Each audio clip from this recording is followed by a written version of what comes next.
করেন, তাহলে আপনি জনতার কাতারে নেমে আসুন। আপনারা জনগণের পাশে আসুন। জনগণের শত্রু আপনাদেরকে আমরা দেখতে চাই নাই। হাসিনা আপনাদেরকে মুখামুখি করেছে, বারবার বলেছি জনগণের মুখামুখি হবেন না।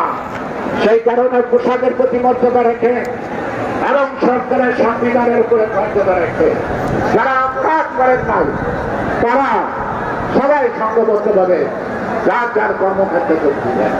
এটা আমার আহ্বান, এটা আমার বিশ্বাস আপনারা তা করবেন। দেশকে আপনারাও ভালোবাসেন। সর্বশেষ আবার বলছি, শেখ হাসিনা পালিয়ে গেছে, কিন্তু তার গ্রেফতার হয়ে গেছে। ষড়যন্ত্র এখনো শেষ হয় নাই, এখনো ষড়যন্ত্র চলমান। চোখ কান খোলা রাখতে হবে, এই ষড়যন্ত্রকে মোকাবেলা করতে হবে। যারা সরকার গঠন করবে, যারা দায়িত্ব নিচ্ছে, তারা আমাদেরকে, আমরা নিঃশর্তভাবে তাদেরকে আমরা সহযোগিতা করব। কারণ আমাদের দেশপ্রেম আছে, আমরা দেশকে ভালোবাসি, আমরা দ্বিতীয় আদর্শ সৈনিক, আমরা খালেদা জিয়ার সৈনিক, আমাদের নতুন প্রজন্মের নেতা, দলের ভারপ্রাপ্ত চেয়ারম্যান তারেক রহমানের আমরা অনুসারী।